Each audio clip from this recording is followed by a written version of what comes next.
So one of my favorite genres when it comes to fragrances are actually boozy fragrances. However, I love my whiskeys and my cognacs, and these are darker boozy fragrances that are really more appropriate for the autumn and the winter time. Well, in today's video, we're going to be focusing our attention on 10 boozy fragrances that are incredible for the summertime if you want to smell effervescent and boozy and spicy and alluring and all of these wonderful things. Make sure to stay tuned.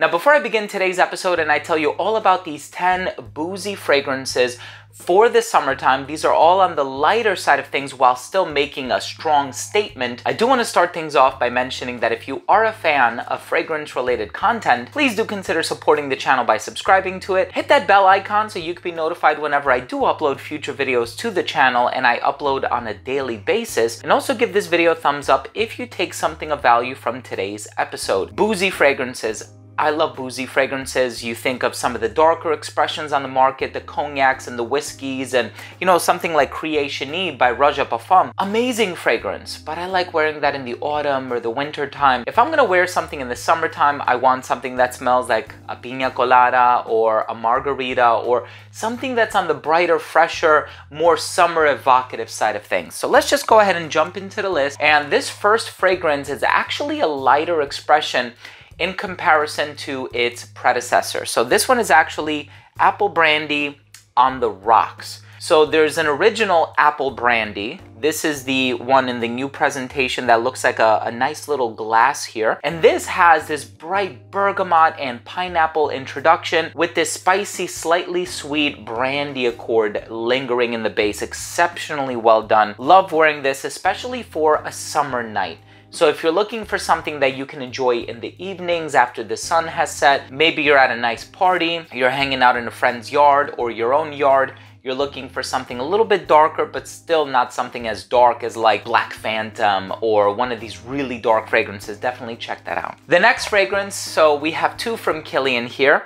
This is Roses on Ice. Now, again, came out in 2020. It's been on the market for a couple of years now. This one is cucumber and rose. It really smells like a very bright, refreshing summer cocktail. Definitely puts you in that vacation or holiday type of a mindset. And it's a spirit lifter. A lot of these fragrances, they do elevate your mood. They lift your spirit. They make you feel happier. And I really enjoy this fragrance's ability to do that. Now, the next one comes from the house of Frappon. Frappon has a long history in the making of various spirits, if you will. And this one is called 1270. Amazing fragrance composed by Sidonie Lancaster, one of the most accomplished perfumers. I'm a huge fan of her work. And this fragrance has the dried fruits, it's boozy, it's a little sweet, it's definitely exotic smelling. And the reason I include this one is because although it is evocative of the autumn and I get decent performance from it, now there's a 1270 Extreme. So I would say that fragrance is probably going to fare a little better in the autumn and winter. Now this is one that I would use for like summer nights or something like that. Definitely has a really nice personality to it, but it is still a little bit on the heavy side in terms of its compositional nature, which is why it's not a little higher up on the list. The next fragrance I just reviewed, and this one is awesome. It's citrusy, it's a little smoky, it's a little sweet, it's a little salty, a little oceanic. This one is called Grilled Citrus Margarita by Dua Fragrances. Very original, very different from any other margarita-based fragrance that I've tried.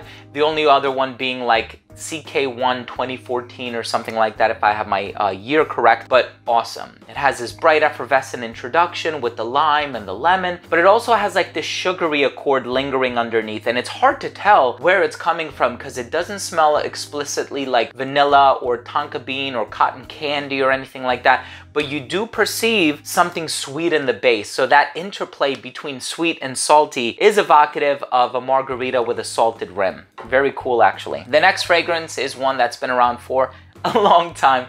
People are no stranger to this one. This is the piña colada of the fragrance community. And this one by Creed is Virgin Island Water. You have coconut, lime, aquatic ingredients. It's amazing. The next fragrance is my current mojito scent, even though it wasn't intended to be a mojito fragrance, but I've always been talking about Acqua Decima by Eau d'Italie. Amazing fragrance, I believe composed by Alberto Morillas. It has the citrus, it has, you know, the mint, it has this brightness to it. Well, now I will forego wearing that one in favor of one that came out more recently, and this one by Xerjoff is called Torino 21. Awesome scent. I've also reviewed this one, so if you're interested in learning more about any of these fragrances, chances are I've done a review of them in the past years, so definitely feel free to check it out. Okay, so we actually do have another Kilian on this list. There is another one that I wanted to mention. I'll give an honorable mention to it. It's Vodka on the Rocks. I mentioned it in a previous list that I did with my friend Olya from like years ago, and I've been talking about that fragrance for years. So I wanted to shake things up. I wanted to give you something more original, something perhaps not akin or similar to some of the previous videos that I've done. So I definitely have to mention Vert. Now the name for this one translates to the green hour, and this is an absinthe-based fragrance. So you have the wormwood or the artemisia, you have a little bit of like this licoricey star anise overtone, and I love this fragrance so much because it reminds me of a now discontinued fragrance by Armani called Attitude. So whenever I wear this one, I feel like I'm wearing like a niche version of Armani Attitude. Love it so much. Another one that you probably want to hold off on wearing until it gets a little bit later on in the day, so like a summer night, summer evening kind of a scent, just because that sweetness from the licorice and, you know, that dark green vibe about it might be a little bit too strong for when the blazing sun is out and it's like 100 degrees. So you probably want to wait until it cools down a bit. The next fragrance I want to talk about is creatively directed by CJ City. So he has his own channel called, or his name is CJ, his nickname. He has a channel called CJ City TV. This one was a collaboration with Navitus Parfum. I am the founding creative director of the brand. This one is called Champagne Royale. So it has this bright, fizzy, aldehydic opening that is really welcoming, beautifully well done. Julien Rasconet is the perfumer. This one is amazing. It's so likable, it's so mass appealing, it has a high compliment factor about it. Both of his fragrances, this one and Crème Impériale, do have like this boozy vibe about it. Navitus Parfum actually does have a few other boozy fragrances, including XO Brandy, which is awesome. I didn't work on that one, but that one is more for the colder weather. So this is probably the brightest boozy fragrance that you can expect, and I love wearing it. The next one I want to talk about is a cross between a Bulgari Tiger and Givenchy Pie. So it has this bright, very sharp, but very likable grapefruit ingredient in the opening, mixed with an amaretto accord. This one is 21 Conduit Street by Jovoy. Amazing, amazing fragrance. And if you haven't tried it, you definitely need to. And the fragrance in the #1 spot, it's a newer acquisition of mine. I know it came out last year, if I'm not mistaken, but because I recently picked it up and it came just in time for the summer,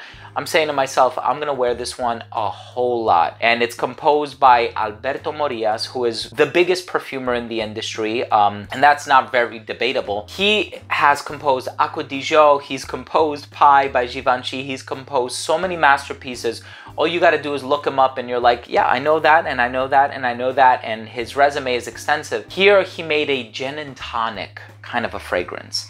And this one by his own brand, Mise en Cire, is called Blue Gin. Now this fragrance has the citrus, it has the juniper berry, it has that boozy accord in here, it has a little bit of like this oceanic dry down, it has this very nice creaminess about it. So this one can also kind of be compared to Vodka on the Rocks by Kilian Paris, but there's something about this bright, alluring, welcoming quality that it has, where as soon as you put it on, you feel good, you feel like you're ready to tackle the day. It's boozy enough that, you know, it kind of has that element of pizzazz, if you will, right? Because if you're looking for a boozy fragrance, you're looking for something that's kind of noticeable and extroverted, and it definitely has that, but it also sits very nicely on the skin, and it just has this accommodating aura about it. Oh, it's awesome. Again, this has been my scent of the day for like the past 2 or 3 days.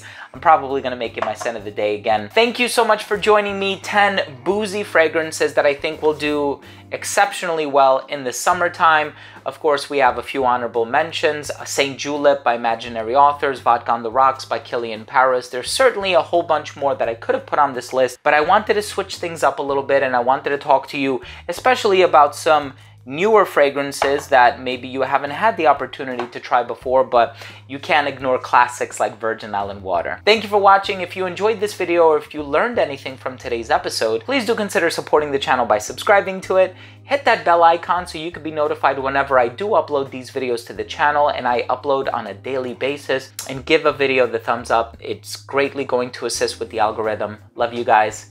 We'll see you tomorrow. Bye.